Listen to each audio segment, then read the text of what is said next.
Nos anos 80 ninguém tinha ansiedade. Era esquisitinho, não é? Ninguém era obsessivo ou compulsivo, era parvinho. A partir do momento que a gente coloca o e se, abre a porta a tudo. Comecei a entrar num registro em que basicamente eu já não, quase que não saía de casa, não conseguia sair de casa porque eu não era capaz de andar de autocarro, com medo de contaminação, de tocar nas coisas.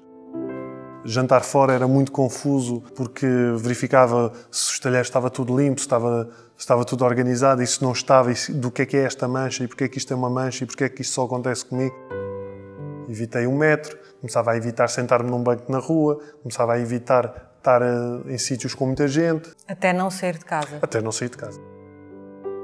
Só tive diagnóstico aos 26, 27 anos. Tragédia. Porquê? Porque sou maluco, então agora estou-me a dar medicação porque eu sou maluco. Sentiu logo esse estímulo? Claro que senti. Eu neste momento, por exemplo, não estou assim muito bem. Mas não estou mal, já tive pior.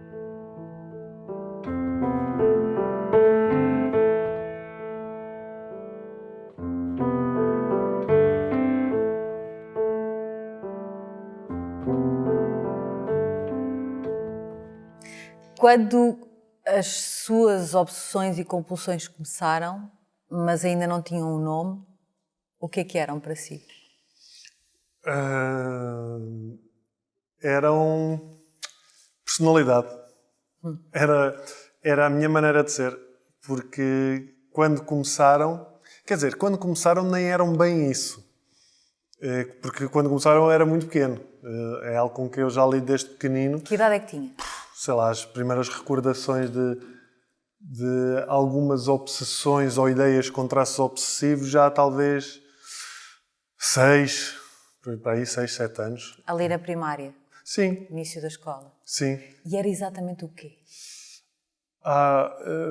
Ou não era claro? Não, era muita coisa. Podia ser tudo e podia ser nada, porque eu lembro-me, por exemplo, há pouco tempo a minha irmã contou-me uma história que eu não tenho recordação e que é desse período e revela já muitos traços obsessivos. Porque um dia eu morava nos Olivais, eu cresci nos Olivais em Lisboa e era um bairro que nos anos 80 tinha uma forte comunidade de toxicodependentes que andavam pela rua e cruzavam-nos muitas vezes. E há um dia que eu chego a casa e começo a dizer à minha irmã que tinha encontrado uma seringa na rua e comecei a questionar se estava contaminada com alguma coisa, se estava doente, se aquilo me ia fazer mal e se eu poderia manifestar-se alguma coisa mais tarde. Mas com um pormenor, eu nunca toquei na seringa.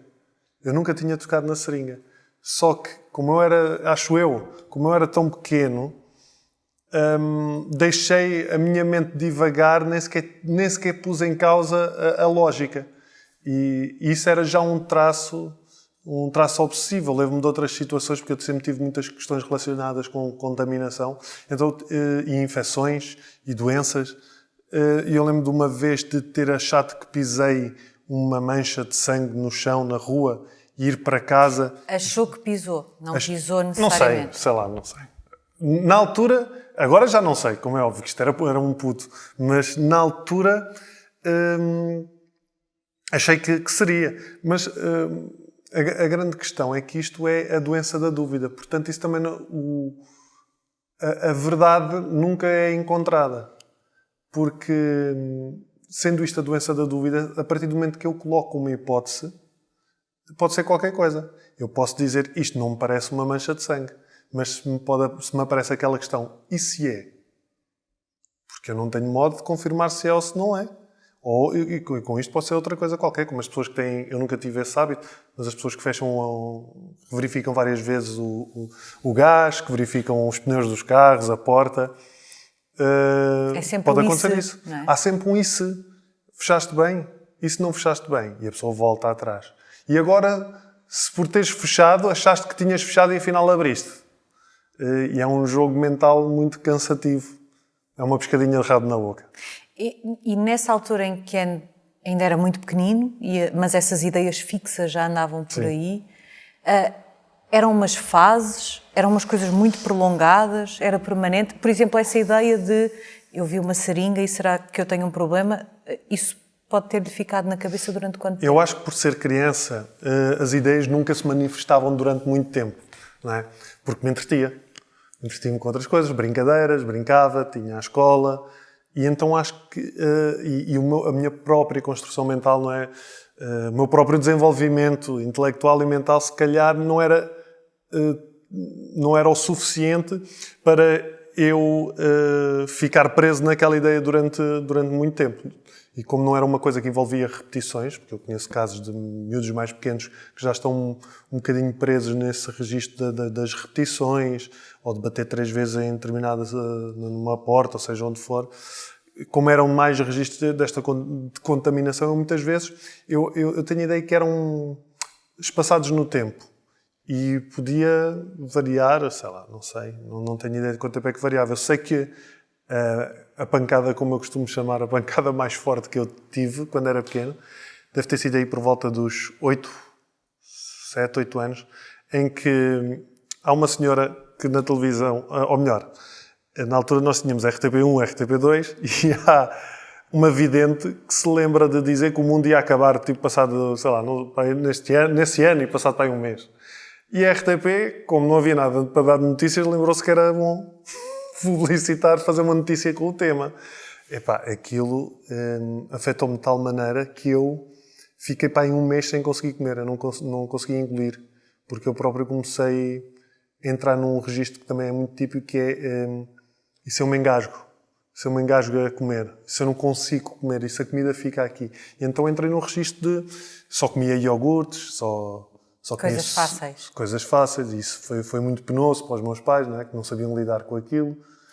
E contou à sua irmã da seringa, mas tinha esse hábito, quando tinha uma ideia fixa, por exemplo, essa questão da vidente, partilhava com as pessoas da sua família?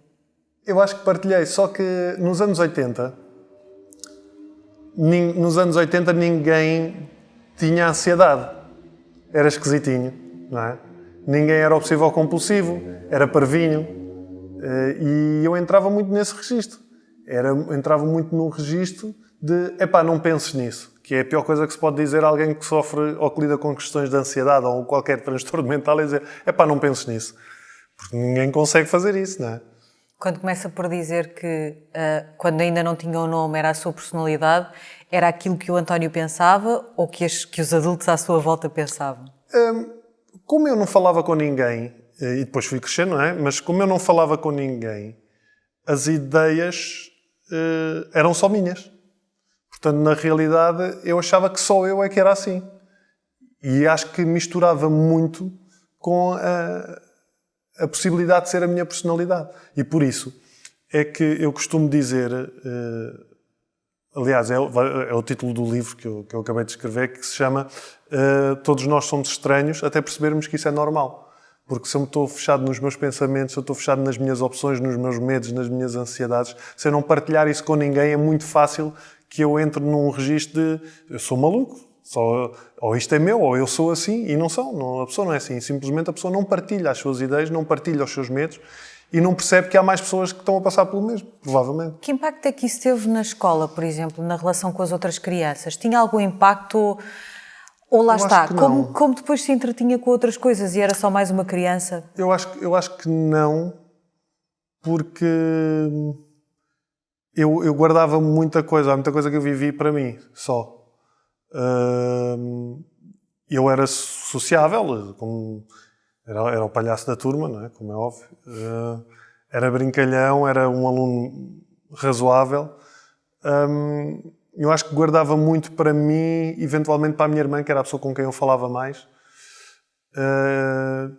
E eu acho que até à faculdade a coisa manteve-se mais ou menos discreta. E sempre igual? Ou seja, não, isso vai variando. eram sempre o mesmo tipo de ideias, de fixações, ou o mesmo processo? O processo é sempre igual. Era sempre igual? Eu acho que os processos são sempre iguais. Com as minhas opções. Outra pessoa pode variar a obsessão, mas o processo é sempre o mesmo, que é a obsessão e a necessidade de querer responder a esta obsessão, que é a compulsão, não é? A necessidade de procurar a resposta. Portanto, sei lá, já tive ideias de tudo, de contaminação, já tive ideias de tudo, porque parte sempre dessa premissa muito volátil que se chama e se. A partir do momento que a gente coloca o e se, abre a porta a tudo. Mas quando vai ficando mais velho e, portanto, também já não é uma criança que se entretém com outras coisas e já tem uma consciência diferente sobre si próprio, fica mais difícil, começou a ser mais difícil lidar com aquilo que lhe estava a acontecer e que não sabia que era normal, afinal, tendo em conta que outras pessoas teriam o mesmo. Ficou porque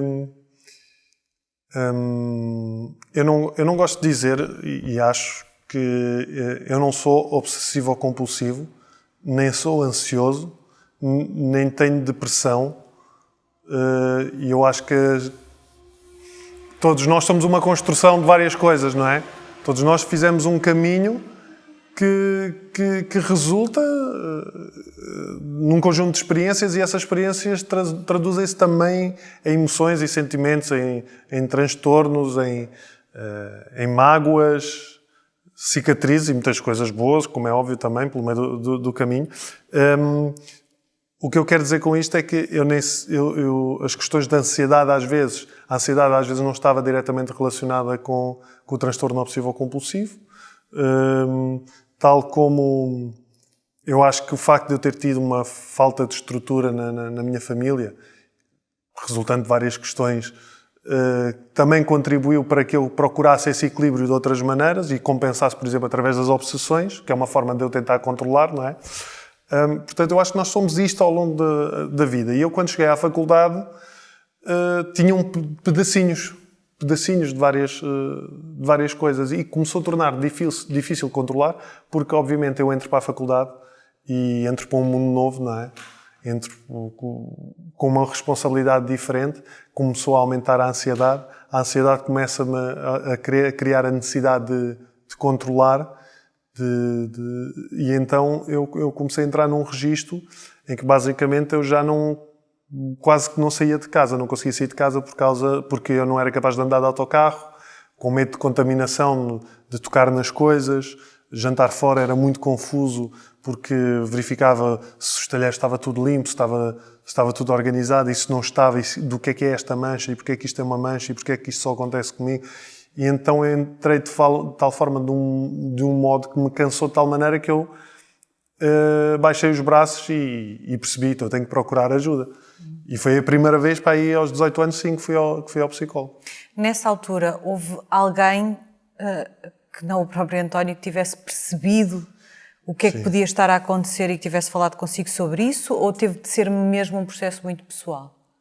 A minha irmã esteve sempre presente, porque a minha irmã está ligada à área da saúde, mas embora eu acho que ela também, porque não se falava, não é? Eu acho que ela também não soubesse o que é que era. Mas, obviamente, num dia de desespero, que eu não conseguia sair de casa, eu liguei à minha irmã, a chorar, a dizer que eu não era capaz de sair de casa por essas situações. Foi a ela que eu liguei. E eu percebi que precisava de ajuda, mas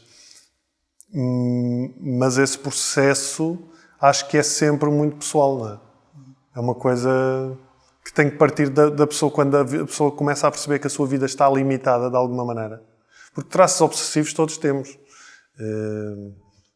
Sei lá, qualquer pessoa que está aqui presente nesta sala pode arrumar as cuecas por ordem pela cor, e isso traz-lhe tranquilidade e não há problema nenhum. Agora, se ela sente que isso lhe limita a vida, se passa 3 horas a organizar as cuecas e as gavetas todas, ou se não é capaz de sair de casa sem fazer isso aí já começa a apresentar um limite à sua própria organização do dia. E eu estava nesse nível, eu não me conseguia organizar, eu já não saí de casa, e essa decisão obviamente teve que ser minha de procurar ajuda. As suas ideias fixas tinham sempre a ver com dano para si próprio ou para os outros? Tem a ver com tudo. Já tive com dano a mim próprio, com os outros. Tem muito a ver. Eu sei de onde é que vem, da minha história. É curioso. Eu consigo relacionar com a minha infância e com a história da minha família porque é que eu tenho estas questões. E cada um terá a sua própria história. Mas eu já tive, por exemplo, há uma muito engraçada, que eu acho piada às coisas agora, como é óbvio. Mas por volta dos 18, 19 anos, eu já tinha namorada, a Catarina. Nós já somos pessoas muito velhas. Estávamos... E eu não sei porquê, eu lembrei-me de um corte de cabelo que tinha feito há não sei quantos anos. E o barbeiro cortou-lhe um bocadinho da orelha. Me cortou a orelha. E isso, de repente, é um pensamento perfeitamente normal, mas de repente surge aquela vozinha chata que coloca a questão do demo, que é, e se aconteceu isto? E eu sei que não é um pensamento real, provavelmente nem sequer plausível mas a questão está lá. E nós temos tendência para atribuir significado aos nossos pensamentos. E a sua ideia é que podia ter apanhado uma doença infecciosa. Provavelmente, sim. SIDA. Sim. Com esse corte. Com um corte que ele me tinha feito, porque depois associações, os estereótipos todos envolvidos, porque eu vivia nos Olivais e aquele, portanto, era um bairro com muita gente esquisita. Liga com a seringa que tinha. E com a seringa, portanto, muita gente esquisita, e aquele barbeiro também vai lá muita gente esquisita, portanto, alguém podia ter ido antes de mim e ser um toxicodependente. A cabeça tem muito... A criatividade é uma coisa incrível, para o bem e para o mal. Durou quanto tempo? Esta foi a questão que... Eu contei isto à Catarina, na altura, e ela obviamente estranhou. Ela não sabia lidar com isto, tal como eu não estava a saber, ela também não sabia. E ela estranhou a questão... Nessa altura já tinha diagnóstico ou ainda não? Não. Só tive diagnóstico aos 26, 27 anos, por aí. E a Catarina estranhou, e não lhe fazia sentido a ideia, mas aquilo todos os dias estava na minha cabeça. Porque depois começa a juntar-se a ideia de, e se eu tenho? E se já contaminei a minha namorada? E se já contaminei mais pessoas? E eu treino, eu pratico artes marciais. Às vezes corto-me, às vezes há sangue misturado. Eu não sou capaz. Tu estás a ser irresponsável. Tem muito peso da responsabilidade. E, obviamente, o que é que eu tive que fazer? Tive que fazer exames. E aqui há um pormenor muito curioso das questões da perturbação obsessivo-compulsiva. É que eu fiz os exames. Os exames, obviamente, vieram negativos. Estava tudo bem, saúde espetacular. E há um momento de tranquilidade muito breve e começam a surgir logo outras questões. E se o médico se enganou? Isso não é o meu sangue. Isso não é o meu sangue. E se só se manifesta daqui ainda há mais tempo? Ou seja, isto prova aqui está a prova de que a questão não é a situação em si, é o modo como eu estou a lidar com ela. E portanto, também não é uma resposta racional, não é? Sim, não é racional. Há uma resposta racional no papel e não serve, não é? Sim, mas isso racional não entra na equação. Não entra na equação, porque isso é a mesma questão de alguém que acha que, como eu conheço, que tem que tocar 3 vezes numa parede porque senão alguma coisa de mal vai acontecer. E isto causa extrema ansiedade e a pessoa em si sabe, obviamente, que aquilo não faz sentido nenhum. Mas está lá a questão. Mas vais arriscar? E depois se não bates e acontece alguma coisa e a culpa é tua e a pessoa não é capaz de colocar isso em risco, porque a ansiedade que causa é tanta, o não fazer a ação é de uma ansiedade extrema. Então prefere manter aquele ritual que lhe traz calma, só que isto depois começa a aumentar, não é? Começa a aumentar as situações. Se tu fizeste isto para esta situação, se calhar é melhor fazeres também para aquela, porque senão também pode acontecer alguma coisa de mal. E assim, por exemplo, em relação ao meu caso, é que eu fui evitando situações. Evitava o autocarro, evitei o metro, começava a evitar sentar-me num banco na rua, começava a evitar estar em sítios com muita gente. Até não sair de casa. Até não sair de casa. Sendo que podias estar em casa e a casa também tornar-se um problema. Obrigadinho.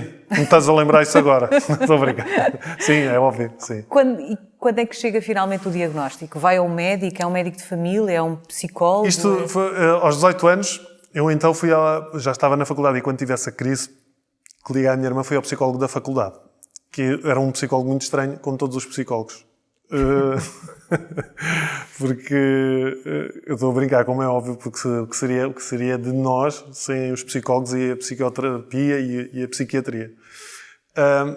Mas eu lembro-me que ele ajudou-me na minha desconstrução mental, mas não me explicou o que era. Ou seja, ele não me fez um diagnóstico. Ou melhor, ele terá feito o diagnóstico, mas não me disse o que era a questão, o que era a perturbação ou o que é que eu estava a passar.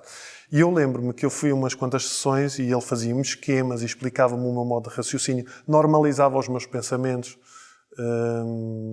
Quando eu dizia, por exemplo, eu vou a um restaurante e se eu vejo uma colher com uma mancha, eu não sou capaz de comer porque acho que pode estar contaminada ou suja. E ele dizia-me, mas eu também acho que isso pode estar sujo. Eu se calhar também não comia. Não acho que faça mal, mas eu se calhar provavelmente também não comia. É uma opção comer ou não comer, mas acho que não vem nenhum mal daí. Tentava normalizar e fazia-me uns esquemas de como é que funciona a mente. De como nós, respondendo a um pensamento, vamos estar a dar-lhe importância e como é que podemos quebrar esse ciclo. E eu acabei por deixar de ir a esse psicólogo. Eu já não me lembro porquê. Eu sei que ele ajudou-me e provavelmente eu tranquilizei-me e tive ali um período de calmia. E andei até aos meus 26 anos, talvez, eu ainda fiz outras terapias mais alternativas,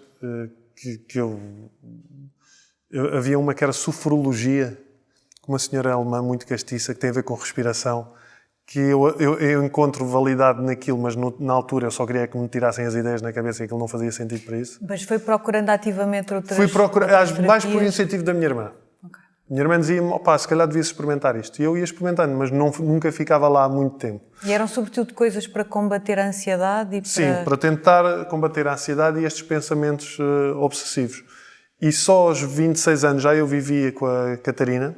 Tive uma crise de tal maneira que essa foi do o corte empurrão. no barbeiro? Não, essa passou, porque... sei lá, isso ia passando e iam surgindo outras. Iam surgindo muitas ao longo do... Que eram muito frequentes, eram muito coladas. Resolvia-se um assunto e vinha Sim, outra geralmente ideia. quando se resolvia era porque estava a ser substituído por outra coisa qualquer. Podia ser uma coisa mais leve, podia ser uma coisa mais intensa. Às vezes um período de trabalho ou de mais exames se calhar não me ocupava tanto a cabeça com questões obsessivas porque eu estava muito concentrado. Mas eu tive tudo. Há questões que eu relato no livro que hoje que estão distantes e que eu me rio. Eu, por exemplo, houve uma altura da minha vida que eu achei que era homossexual. O que é uma coisa perfeitamente normal. Eu podia ser Nessa e podia achar. ainda? Isto foi na faculdade. Porque um dia estava com um amigo meu que é homossexual e ele estávamos lá todos à conversa e eu nunca tinha tido problema nenhum. E a minha cabeça diz-me, e se tu és homossexual e não sabes? Ideia fixa. A partir Pumba! daí. A partir daqui, esquece. Há um ataque de pânico, de ansiedade. Não pelo facto em si, mas pela dúvida? Pela dúvida.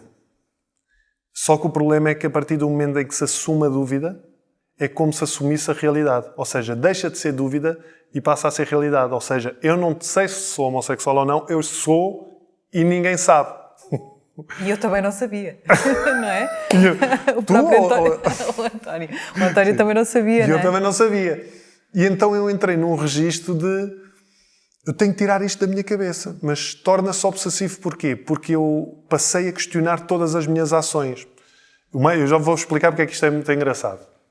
Porque isto agora, na altura não teve graça nenhuma. Eu comecei a observar, será que os estereótipos que se criam na cabeça, eu comecei a pensar, será que eu tenho trejeitos? Será que eu ando de certa maneira? Será que olhava para um homem, eu estou a gostar de estar aqui ao pé deste gajo, mas será que porquê? É para eu estar a conversar com ele? Será que ele é bonito? Deixa-me tentar perceber se ele é bonito. Será que não é bonito? Porquê é que eu gosto deste filme? É pelo ator? É pela história? Ou seja, isto 24 horas. Qualquer interação com um homem entrava neste registro. Até que, depois conheci um amigo meu, tinha vários amigos meus homossexuais, que eu acabei por contar esta história e eles riram-se na cara porque, como eles costumam dizer, e passo a citar, as bichas têm um radar. E eles todos me diziam, tu podes ser o que tu quiseres, mas não és homossexual. Eles tinham a certeza que não é? Eles tinham a certeza e eu dizia, mas como é que vocês sabem? Eu posso ser e vocês não sabem. E eu já nem me lembro muito bem como é que esta ideia me saiu da cabeça. Foi substituída. Foi substituída pelo quê? Não sei, já não me lembro porque é que foi substituída. Mas porque é que eu acho que isto foi engraçado? Porque quando eu, anos mais tarde, comecei a ler muita coisa sobre o transtorno obsessivo-compulsivo e mandei vir livros dos Estados Unidos... Ainda antes do diagnóstico? Não, já depois do diagnóstico. Mas quando mandei vir esses livros, eu encontrei... Porque os livros eram livros técnicos e tinham muitos casos de estudo. A quantidade de pessoas que passou exatamente pelo mesmo processo mental que eu, é muito curioso como é que uma pessoa do outro lado do mundo tem exatamente os mesmos processos mentais que eu. Sobre a sua orientação sexual. Sobre a orientação sexual, sobre a religião, sobre a penitência, não é? O pecado, sobre uma questão que me aconteceu muito também, que é o provocar dano. Ou seja, eu ir na estrada e passar por uma lomba numa noite escura. Eu viajo muito, às vezes sítios muito escuros por causa lá das aldeias, e bater com o carro numa lomba ou numa pedra e achar-se... E se era alguém estendido na rua e eu a passei por cima?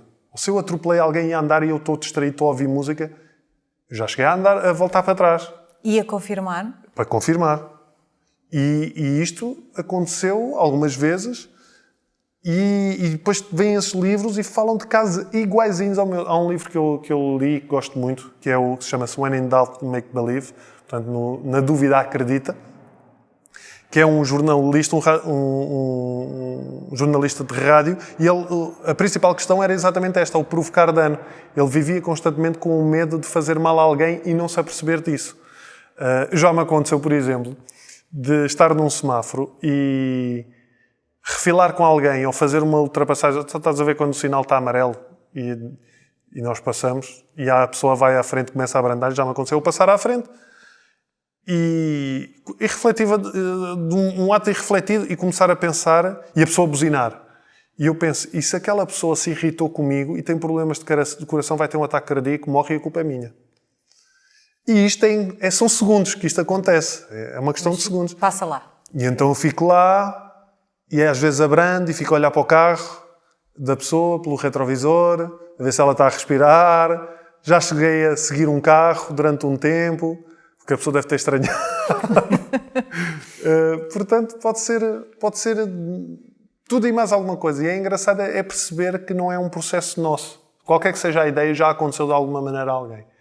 Mas passa por essa... Tem uma crise maior, não é? A crise maior foi muito gira. E acaba por ir... Mas vamos a isso. Psicólogo. Essa crise maior. Foi muito gira. Muito gira. Muito Vista gira. esta distância, imagino. Sim. Esta, por ter sido a crise maior e na altura não teve graça nenhuma. A minha família é uma família alentejana e eu... todos os natais a malta encontra-se no Natal e os meus tios do Alentejo vão trazer borrego. Fazia isso borrego todo o feitio. Ensopado de borrego no forno, costeletas de borrego e uma iguaria que pouca gente comia, que era cabeça de borrego no forno. E eu comia na altura. E havia, de vez em quando, eu experimentava comer a mioleira com pão e sal e pimenta, e era bom. E há um dia, um almoço normalíssimo, que eu estou a fazer isso com os meus irmãos, estamos a comer, e pouco tempo depois cai-me o pensamento, e se existe a doença das vacas loucas nos borregos e tu não sabes? E eu, isto não faz sentido nenhum. Faz, porque nas vacas loucas também não sabiam. Portanto, começa a desenvolver-se aqui, eu fico imediatamente mal disposto, já não sou capaz de comer mais nada. Que idade é que tinha? 25? Aqui já tinha 25, por volta de 25, 26. Estava lá uma prima minha veterinária que me disse, curiosamente veterinária, e eu... verbalizou isso. Não verbalizei nunca desta maneira, mas comecei, que é um bom tema de conversa de Natal, e a dizer, então, e se as ovelhas tivessem a doença das vacas loucas?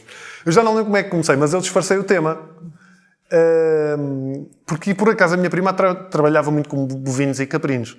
E ela disse que não fazia sentido nenhum, como é óbvio. Mas não me tranquilizou. Porque eu, na minha cabeça, mas quem é ela? Que autoridade é ela lá por ser veterinária? Não quer dizer nada. E eu lembro que nessa noite fui para casa, vomitei. Tive 2 dias sem dormir. Diarreia, completamente desregulado. E aí, obviamente, eu voltei ao registro de eu não posso... Eu tenho que saber o que é isto. E foi pela primeira vez que eu usei o Dr. Google, que só se usa... Que geralmente quem é obsessivo ou tem questões de ansiedade só usa para o mal. Porque o doutor Google é sempre cancro ou sida, ou é sempre uma doença terminal. Dói-me o dente, tumor, pum, já está. E eu pela primeira vez usei para o bem.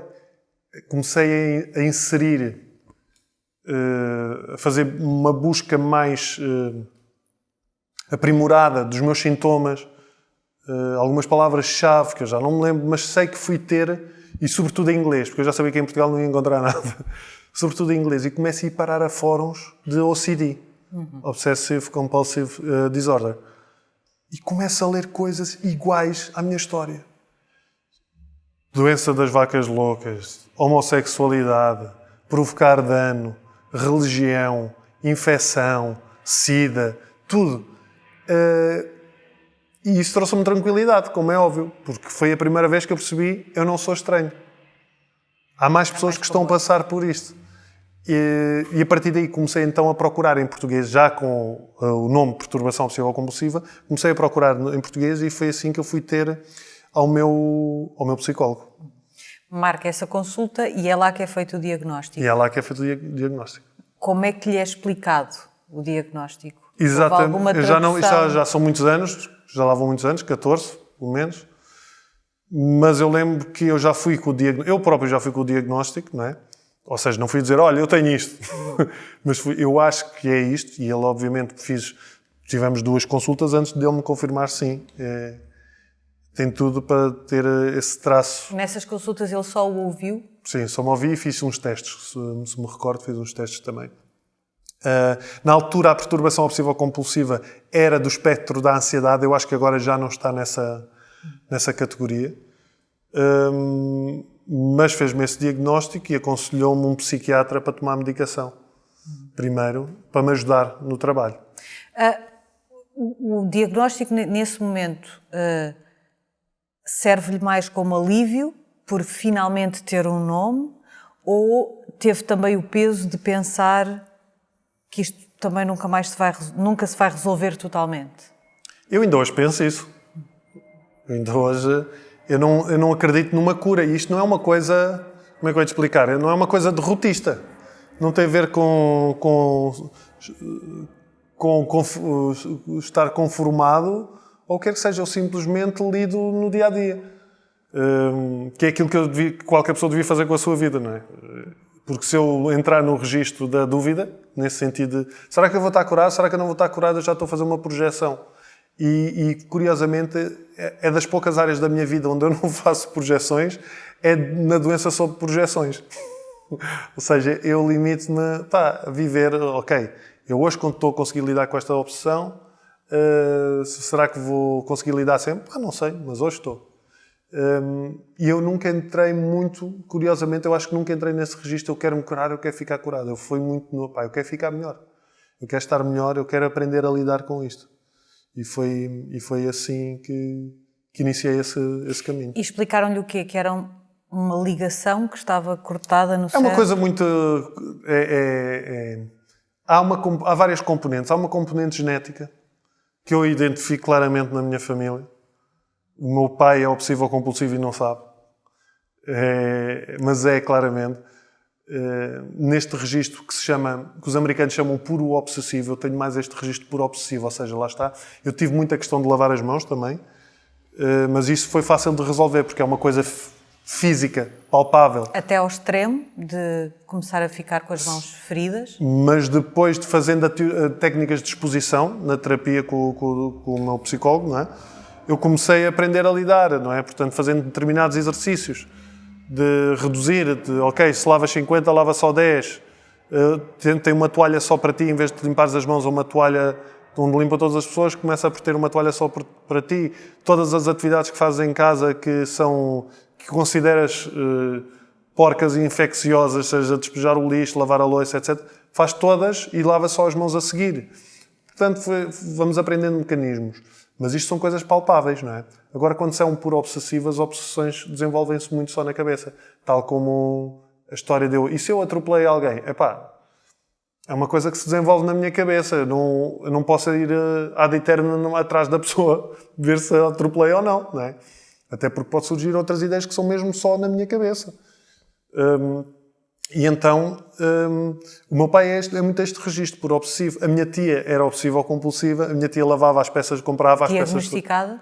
Não. Também não. Ninguém se diagnosticava. A minha tia, muito querida, comprava a fruta peça a peça e metia no fruteiro. E depois lavava outra vez, quando fosse... Andava sempre com um frasquinho de álcool. Hoje em dia, ela é que a sabia. Ela andava sempre com um frasquinho de álcool para lavar as mãos, para desinfetar tudo à volta. Portanto, há esta componente genética. Depois, há uma componente que vem, obviamente, do meu próprio desenvolvimento, que eu acho que tem a ver com o que eu estava a dizer há pouco, com a estrutura, com a minha estrutura. A minha estrutura familiar, a minha falta de estrutura, falta de muita coisa que aconteceu naturalmente, não é? Que me obrigou a compensar. Protegia-se nessas compulsões, nessas obsessões? Se me protegia como? Sim, eu acho que internamente é uma maneira interna de nós assumirmos o controle. É falacioso, não é? Esse controle não existe. Ninguém controla nada, na realidade. Nós achamos que controlamos tudo e, por exemplo, a pandemia é a prova exatamente do contrário, quando ela surgiu. E é uma tentativa de controle que não existe. E eu fazia... Ou seja, e há essa componente, obviamente, que depois se caracteriza nos neurotransmissores. Não é? A informação está sempre repetida. Os neurotransmissores não funcionam de forma normal e então a informação é bloqueada e está sempre a ser repetida a mesma informação. E por isso é que se toma, geralmente, um dos primeiros medicamentos é a sertralina, que é um inibidor de recaptação de serotonina, que é essa molécula também associada à felicidade. Quando lhe propuseram e quando lhe disseram que era preciso fazer medicação, até logo para começar, teve alguma resistência a isso? Tragédia. Porquê? Porque sou maluco, então agora estou-me a dar medicação porque eu sou maluco. Sentiu logo esse estímulo? Claro que senti. E falou sobre isso com alguém? Já não me lembro. Mas eu lembro que há um sentimento de derrota. Tipo, fogo, vou ter que tomar, e depois receitam-me Xanax também. Parece Só o nome já faz diferença. Já conheci, né? A gente conhece a gente diz, Xanax, agora vou tomar Xanax, eu estou mesmo maluco da cabeça. Depois tive que ir a um consultório de psiquiatria, falar com um psiquiatra. E o psiquiatra é o médico dos malucos. Estou tramado. Agora vou ao médico dos malucos. Mas pouco a pouco... Mas sentiu-se... Perguntava-lhe se tinha falado com alguém. Pelo contrário, escondeu isso de alguém? Por causa desse estigma de... Não. Ou seja, não era uma coisa pública. Primeiro, porque eu não tinha uma vida pública como tenho hoje. Não, diz até nas pessoas à sua volta, não é? Sim, mas acho que não escondi. Não escondi, mas também não disse. Ou seja, não fiz que... Se me perguntasse o que é que eu estava a tomar, eu dizia. Mas não foi algo que escondi. Porque quando eu acho que tomei uma decisão ali no meio deste processo todo, que foi quando eu disse aos meus pais que tinha esta questão, e disse aos meus pais, eu tenho esta questão, eu vou a um psicólogo, eu vou tomar medicação e estou-me a borrifar para aquilo que vocês estão a pensar. E eu, quando disse isto aos meus pais, e os meus pais ficaram muito sérios a olhar para mim, eu acho que aqui foi a primeira tomada de decisão de não interessa, eu estou-me a borrifar para o que os outros estão a pensar, porque isto não é sobre eles, é sobre mim. A questão é sobre mim. E depois, a própria desconstrução que foi feita ao longo dos tempos sobre a psiquiatria ajudou bastante. O meu psiquiatra desarmou-me logo, simplesmente à primeira ou à segunda consulta, quando me disse, se tu tivesses um problema de hipertensão, não tomavas um comprimido todos os dias? Eu tomava. Então, porquê é que não tomas também isto? Se é uma questão de saúde, se é uma desregulação que não foste tu que a provocaste, e é uma desregulação do teu corpo. E eu acho que as pessoas muitas vezes não têm essa noção. As pessoas associam muitas vezes a cabeça como sendo elas e não como um órgão. Não é? Porquê? Porque é o cérebro que nós utilizamos para pensar e misturamos muito o cérebro com a nossa identidade. E nós não somos o cérebro é um órgão. É um órgão como é o coração. Se eu tomo um comprimido para o coração, porquê é que eu não tomo um comprimido para o cérebro? Porque há aquela ideia falsa de não, eu consigo resolver. Então porquê é que o Salvador Sobral também não resolveu sem fazer o transplante? Porquê é que ele também não disse, não preciso de transplante, eu resolvi isto sozinho? Ou porquê é que uma pessoa quando parte o braço também não diz, não preciso de gesso, ele fica aqui, O Isto foco, resolve-se. foco e fé, eu consigo solidificar estes ossos. É a mesma coisa. Tomou medicação durante muito tempo, Eu estou a tomar neste momento. mas sempre seguido. Não. Tomei talvez 2 anos a A sertralina. sertralina. Raramente recorri a Xanax, porque não Só os sentia tinha em necessidade. SOS? Sim, eu não sentia necessidade. No meu caso, não senti mesmo necessidade. Deixei de tomar, fiz o desmame normal. Mais tarde voltei a ter outras crises, voltei a tomar, mas aí cometi o erro, aquele erro que é muito comum, que é achei que eu é que poderia controlar a medicação, que é uma melhor. espécie, exato, que é uma espécie, é um estigma disfarçado, que é aquela ideia porque há a ideia de que nós vamos ficar dependentes da medicação e eu não quero ficar dependente disto. Para além há uma coisa que é, por exemplo, uma pessoa que tem depressão não vai ter que tomar os comprimidos para o resto da vida. Se uma depressão for diagnosticada cedo, dentro do espaço normal, a pessoa faz a medicação e volta à vida normal. Tal como quem tem um transtorno de ansiedade, se tomar a medicação e procurar resolver a sua questão, arranjar a sua própria maneira de lidar com aquilo, a medicação nem será sempre essencial.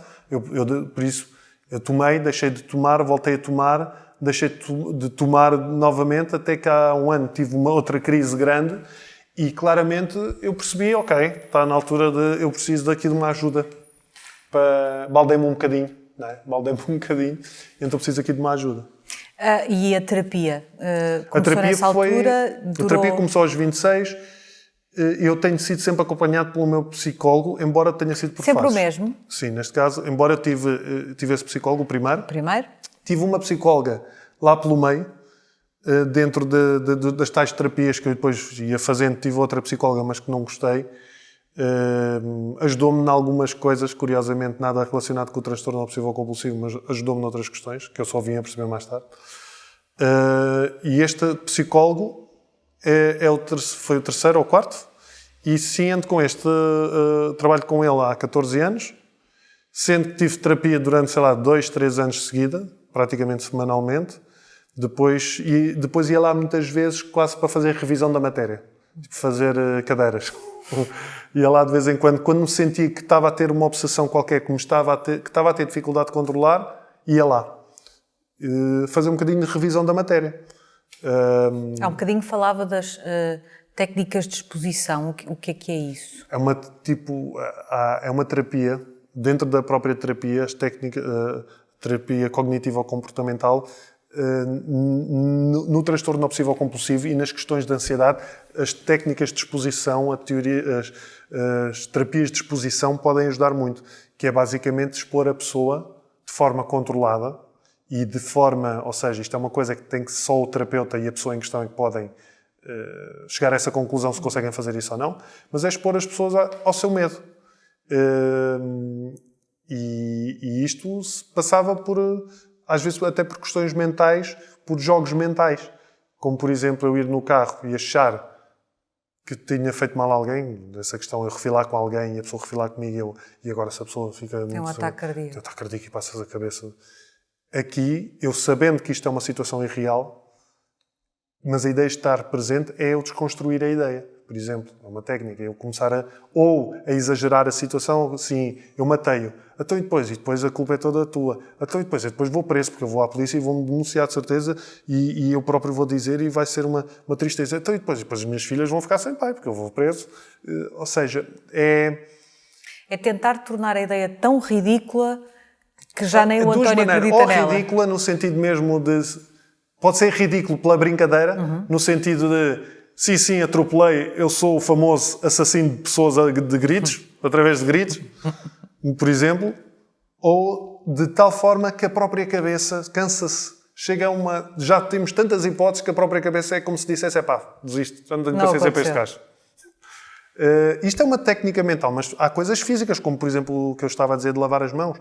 Uma pessoa que lava 50 vezes, comprometer-se, que só vai lavar 20.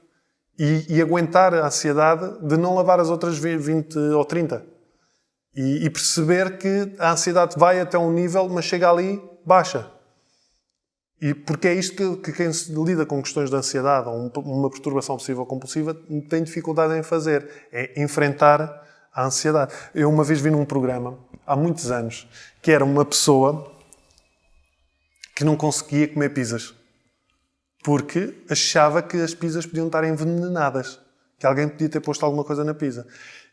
E isto era um programa britânico em que os terapeutas, portanto, meio reality show, não é? Em que os terapeutas, uma das técnicas de exposição era exatamente a pessoa ter uma pizza numa festa, malta amiga, para lhe dar força, e ela a comer. Eu nunca vi ninguém comer uma fatia de pizza com tanto sofrimento. Eu assim, isto é a pior pizza do mundo. Deve ser muito má. Mas, coitada, a pessoa a sofrer. Qual foi a coisa mais esquisita que fez para tentar forçar esse tipo de Tirar reações? bolachas ao chão e comê-las. Porque eu tinha medos de contaminação, não é? Qual chão? Todos, desde que começou em casa e acabou na rua. E isso era um sofrimento para si? Claro. Horrível. O engraçado é que começa no próprio de casa. Eu lembro-me de que o meu psicólogo disse assim, olha, vais escolher um pacote de bolachas, as tuas favoritas. E eu, boa. E o que vais fazer a seguir é, vais para casa e quando te lembrares, pegas numa bolacha e atiras a bolacha para o chão e comes. E eu, não. Não vou. Mas qual a necessidade de eu estar a atirar bolachas para o chão e comer? E ele disse-me, uma pessoa sem estas questões não teria necessidade, mas tu tens essa necessidade para perceberes e lidares com a ansiedade. Porque, em princípio, não haverá problema nenhum. E aquele, em princípio, fica sempre lá. Não é? E eu, tudo bem, vou fazer este exercício. E eu lembro que cheguei a casa e quando me lembro de fazer o exercício, estou na cozinha e tive para aí, sei lá, 2 ou 3 minutos a olhar para o chão, encontrar o sítio mais imaculado possível do chão. E pego na bolacha e pôs a bolacha assim. Parecia que estava a pegar uma bomba. Parecia que estava a pegar numa bomba. Assim, muito devagarinho a bolacha. Para tocar o mínimo possível, para não dar a esfregar. E meto assim a bolacha.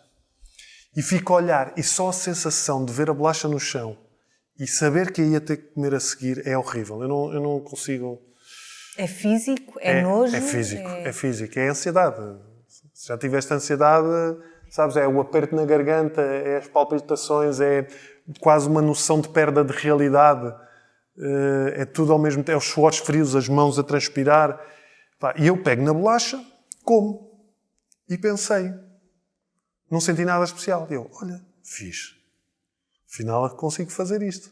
E de repente, lá vem a cabeça e disse-me, mas tu vieste da rua. E tu não te descalçaste. E tu andaste aqui na cozinha. E por onde tu já andaste hoje? Sabes por onde é que andaste? Já viste o que é que pisaste? E eu não sei como é que terei reagido, mas quase de certeza que eu tive que me sentar para não desmaiar, para não ir para o lado. E aguentar aquela ansiedade. E a partir daqui... mas acontece aquilo que, obviamente, é o normal. A ansiedade cresce, mas chega a um ponto que não passa daquele nível e começa a reduzir. E o objetivo destes trabalhos é exatamente isso, é nós percebermos que não vai acontecer nada. Não vai acontecer nada. A ansiedade é consequência, está no fim da linha, mas é também o gatilho. Eu acho que sim. Boa pergunta. Porque eu acho que é de duas maneiras. A ansiedade pode ser o gatilho para o pensamento. Ou seja, a ansiedade pode ser o gatilho para que a minha cabeça valide o pensamento. Porque se eu dou importância a um pensamento, a uma coisa que me preocupa, dispara aquela ansiedade. Portanto, a partir daqui, o meu cérebro já assumiu que este pensamento é importante. Se este pensamento é importante, pronto, a partir daqui vai-se relacionar... Depois, obviamente, está no outro extremo, porque... Desde encontrar todas as situações que se relacionam com essas, como por exemplo quando eu pensava que era a questão da homossexualidade, eu estar numa festa com amigos, provocava-me extrema ansiedade, porque eu sabia que a minha cabeça se calhar ia buscar ideias parvas, andar de autocarro, eu sabia que andar de autocarro ia me provocar ansiedade, mas a ansiedade pode ser o que junta ao pensamento, o que dá importância ao pensamento.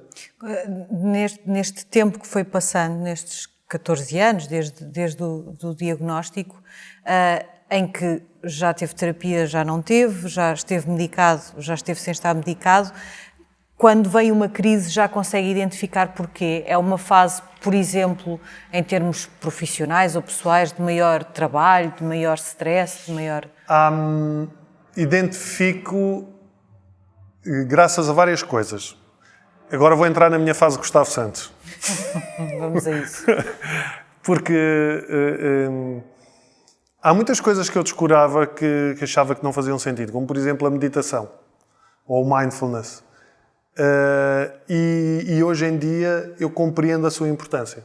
A importância de parar, a importância de nós estarmos em silêncio, de estarmos com os nossos pensamentos e aprender a não lhes dar importância, a relacionarmos com eles, porque isso é um facto científico, não sou eu que estou a dizer. Nós não controlamos os pensamentos, ninguém controla, mas podemos tentar fazer algo que é escolher aqueles a que damos importância.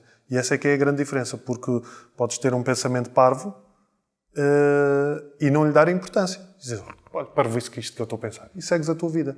Eu posso ter exatamente o mesmo pensamento e ficar. O que é que eu estou a pensar nisto? Mas se eu estou a pensar é porque isto é importante. Esta é ou seja, o mesmo pensamento pode ter vários caminhos, não é? E o mindfulness, sobretudo o mindfulness, são pequenas técnicas que nos ensinam a estar em convívio com os nossos pensamentos e tentar não lhes atribuir importância. O que é que faz mais? O que é que faz mais, como assim? Não, o que é que o António faz para conseguir esse estado? O que é que faz? Há pessoas que pintam. Sim, eu faço desporto, procuro fazer desporto. Gosto de ler, embora seja muito preguiçoso, mas gosto de ler. Faço sobretudo desporto, caminho.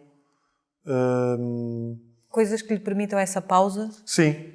E faço mesmo práticas meditativas, 10, 15 minutos, tento que sejam todos os dias. Agora nas férias, com 3 miúdas em casa é impossível. Estou à espera que elas regressem à escola para eu voltar aos meus hábitos. Mas tento que seja de manhã, e às vezes até faço um bocadinho de manhã e um bocadinho à noite. Mas o que é que isto permite? Isto permite que quando eu tenha uma obsessão, eu consiga identificá-la mais facilmente, para responder-me à questão. Eu consigo identificá-la mais facilmente e consigo não me relacionar tanto com ela. Isto não quer dizer que eu, identifiquei, fiz, vai-te embora. Não. Permite-me é que eu posso ter as sensações físicas, porque eu sou muito psicossomático. Eu se achar que tenho um problema na garganta, sou capaz de andar uma semana com dores na garganta. Ela vai doer. Mas a grande diferença é que eu antes, se calhar, pensava nisso e ficava, isto está-me a doer, se calhar tenho que ir ao médico. E porquê é que isto não me para a doer? E agora está-me sempre a doer. E agora, eu sou capaz de me estar a doer a garganta e estou normal. Normal no sentido, não lhe estou a atribuir valor. Sinto e penso, vai mesmo passar. Sabendo que pode ser só psicossomático? Sim, eu sei que pode ser psicossomático ou um sinal. Uma vez eu tive, quando era jornalista ainda, tive uma ideia que era, meti na cabeça que tinha um sinal que tinha um problema. Tinha um sinal na perna que tinha um problema qualquer, podia ser um tumor. Andei para aí 6 meses com dores nas pernas, com uma dor na perna, e depois desapareceu. Desapareceu porque eu pensei noutra coisa qualquer.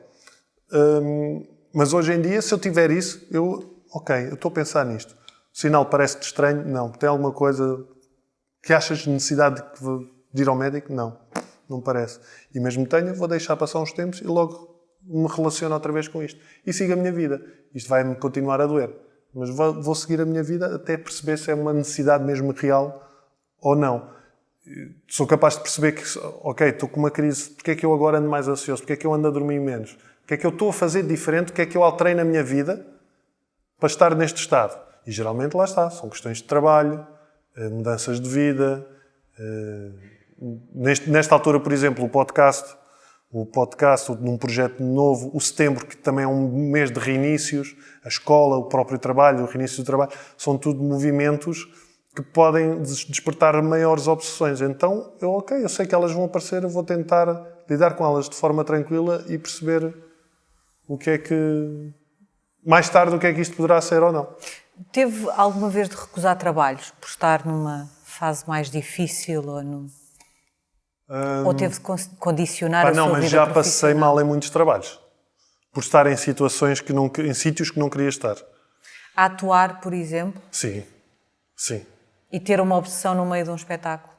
Olha, eu desenvolvi uma pancada há uns anos com esferovite.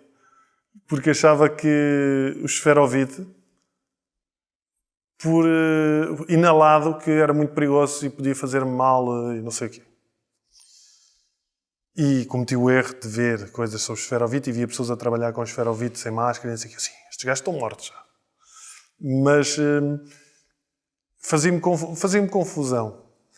E pá, eu vou fazer um programa de televisão onde, na SIC, o Lip Sync, em que eu faço de Elsa. Certo. E a neve era? Esferovite. Esferovite. Pá, e eu lembro de dizer, eu já não me lembro como é que disse, mas eu acho que aí já assumi, porque isto já foi muito recente, talvez 2, 3 anos, e eu assumi e disse, olha, eu não lido bem com o esferovite, que é uma coisa muito estranha dizer a alguém, eu não lido bem com o esferovite, pá, causa-me imensa confusão. Não fui muito dentro da questão porque as pessoas depois iam começar, mas porquê? E disse só, que é um bocado diva, parece que é um bocado diva, não é? Mas eu disse, olha, eu não lido bem com o esferovite, isto faz muita confusão. Se pudermos evitar o esferovite, e claro, estás a ver produção de televisão, não. A gente já comprou o esferovite, está preparado para o esferovite. Tens que ter esferovite. E eu, pá, então metam o menos que possível, porque faz muita confusão. Não só não puseram o menos, como puseram mais. Pá, e foi... Eu internamente estava de rastos. De rastos. E os dias a seguir? Nesse momento, como lá está, o meu crescimento já era outro. Conseguiu lidar? Não só consegui lidar, como eu vejo o engraçado das situações. Lá está um bocadinho... Funcionou como exposição? Sim, um bocadinho Gustavo Santos, no sentido, é engraçado como eu tenho esta questão e esta questão me aparece à minha frente. E nós podemos ver sempre estas questões. E não é preciso uma pessoa acreditar em Deus, no universo. Pode ser uma pessoa muito pragmática, ateu, não tem nada a ver com isso. Eu posso enfrentar uma situação de duas maneiras. Por exemplo, em relação ao esferovite.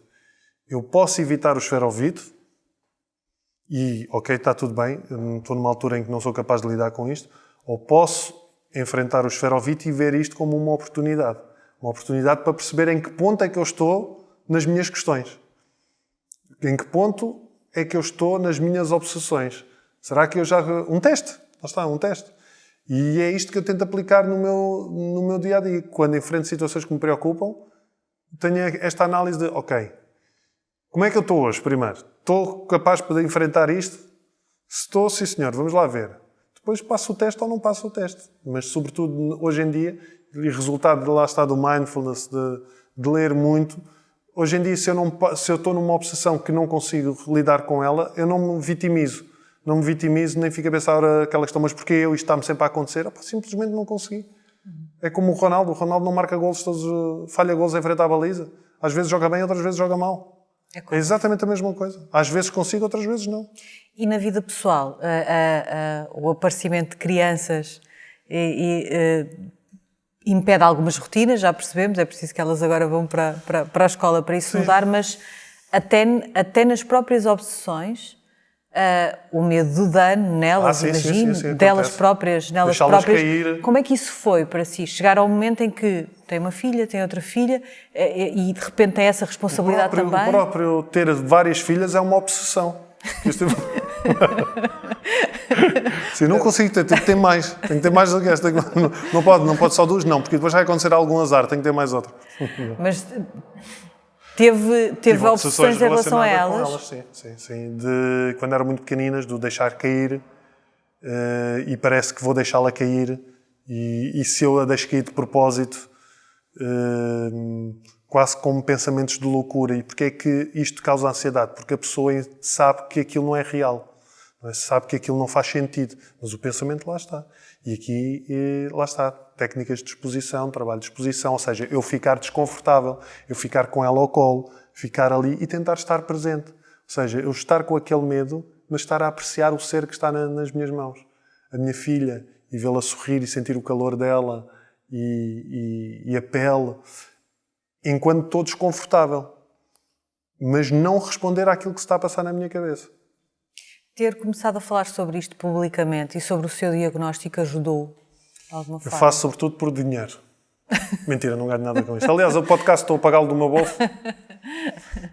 Mas ajudou no sentido de aquelas pessoas da produção do Lip Sync na SIC, se calhar já sabiam. Devem estar a ouvir isto pela primeira vez. Mas ajuda no sentido de, se as pessoas já souberem... não tem a ver com isso. Eu não sou tão esquisito. Não tem a ver com isso. Eu comecei a falar... Os meus espetáculos de stand-up, eu tinha muitas questões pessoais. Eu abordava muitas questões pessoais e da ansiedade e das obsessões. E eu acho que foi algo que aconteceu naturalmente. E começar a falar foi, sobretudo, a necessidade que eu senti de dar às pessoas aquilo que eu não tive. Ou seja, uma identificação.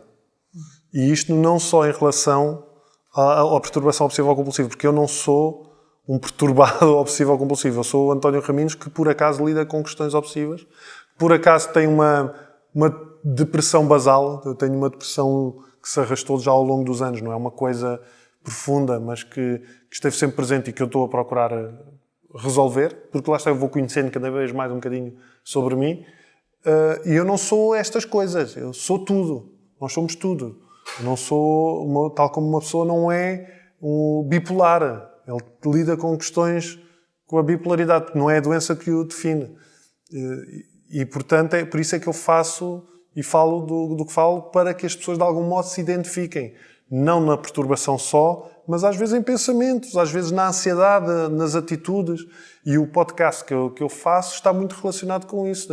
Eu não levo lá pessoas que lidam com questões obsessivas. Eu levo lá pessoas que de alguma maneira, eu quero saber mais como é que elas lidam com determinadas situações pelas quais passaram. E a ideia é exatamente essa, para que as pessoas não se sintam sozinhas e que percebam que somos todos malucos. Não é? Muitas pessoas lidaram ou olharam pela primeira vez para a sua saúde mental agora com a pandemia, que expôs para algumas pessoas problemas que já tinham ou criou outros. Sim. O António temeu que a pandemia pudesse agravar alguma coisa na sua depressão basal, no transtorno obsessivo-compulsivo, por exemplo, a questão da lavagem das mãos, já falámos sobre isso. Temeu que o facto de isso ser tão incentivado se pudesse tornar de novo uma obsessão para si? É engraçado, porque eu, quando lido com questões reais, sou muito pragmático. Ou seja, se eu realmente achar que tenho um problema de saúde, obviamente, e aquilo que eu aconselho a todas as pessoas, obviamente, é irem ao médico, como é óbvio, não é? Primeiro, a questão de saúde mental, aconselho, obviamente, a ir a um psiquiatra ou a um psicólogo. Mas eu, por exemplo, se eu tenho uma questão, que eu acho que é mesmo uma questão de saúde que me chama muita atenção, eu vou ao médico e procuro resolver e não fico muito preocupado com isso. Ou seja, não entro num registro tão obsessivo. Quando surgiu a pandemia era uma situação demasiado real, então eu tornei-me pragmático. E, curiosamente, foi o que o meu psicólogo disse. Nós estávamos a conversar e ele disse que achava que ia haver dois tipos de pessoas a lidar com a pandemia. Pessoas que tivessem já questões relacionadas com a ansiedade. Era as pessoas que já lidavam com a ansiedade e que, tal como eu, aparece a ansiedade e é como se fosse a exposição de todos os seus medos e então está aqui, é real, vamos tratar isto como deve ser, vamos lidar com a pandemia como deve ser. Ou as outras que iam panicar e extrapolar e exagerar ainda mais os comportamentos que já tinham. Eu inseri-me na primeira categoria, que tem depois um revés, que é quando passar a pandemia, se calhar posso ter tendência para voltar aos antigos hábitos. Mas a pandemia, eu acho que lidei até de forma relativamente tranquila, exceto nos momentos que eu acho que afetou todas as pessoas. As medidas a voltarem atrás, o cansaço, o estar em contacto próximo com alguém infectado. Eu tive a sorte de não ter sido ainda infectado, mas já tive que fazer quarentenas profiláticas. Como foi fazer essas quarentenas? Eu fiz uma relativamente há pouco tempo e assustei-me um bocadinho. Assustei-me porque foi demasiado real. As pessoas ficaram todas infectadas à minha volta, menos eu e a minha família. E outras pessoas. Mas outras pessoas... ou seja, as pessoas com quem nós tínhamos lidado, que uma delas estava infectada e o núcleo dessa família ficou todo infectado. Depois outras pessoas à volta é que não ficaram. E nós estávamos incluídos nesse grupo. Mas foi essa sensação de... Isso eu tenho. Entrei um bocadinho no registro do... Isso... Mas como lá está, eu já estou... Não é, quando digo que estou noutro nível, não quer dizer que seja melhor do que ninguém. Não tem a ver com isso. Agora, em relação à minha compreensão da minha vida, eu já consigo distinguir certas coisas. Então já sou capaz de relativizar. E entro muito no registro de, pá, é o que é, meu. É o que é. Não vou fazer nada, não. Nesse outro nível já teve algum momento que lhe tivesse permitido dizer eu já estou bem? Não, nunca. E acha que vai ter alguma vez esse momento? Não é, mas eu não estou mal. Atenção. O estar bem, isto são hábitos de 35 anos. Não é? Isso é como uma pessoa, as pessoas às vezes querem ir ao psicólogo ou ao psiquiatra como quem vai ao dentista. Que é abrir a boca e sai de lá curada. Não é? Toda bonitinha. E aqui não acontece. Ao contrário, implica trabalho. É como ir ao psiquiatra e receitar e as pessoas tomam medicação e voltam aos seus antigos hábitos. Eu encaro a medicação como algo essencial para um equilíbrio físico, não é? Um equilíbrio biológico, mas eu tenho que continuar a fazer o meu trabalho, eu tenho que continuar a conhecer-me, tenho que continuar a perceber quais é que são os meus gatilhos, quais é que são os meus medos. Não é? Agora, há momentos em que eu estou bem. Eu neste momento, por exemplo, não estou assim muito bem. Mas não estou mal. Já tive pior há dois dias atrás. Se acho que posso estar melhor, acho que sim.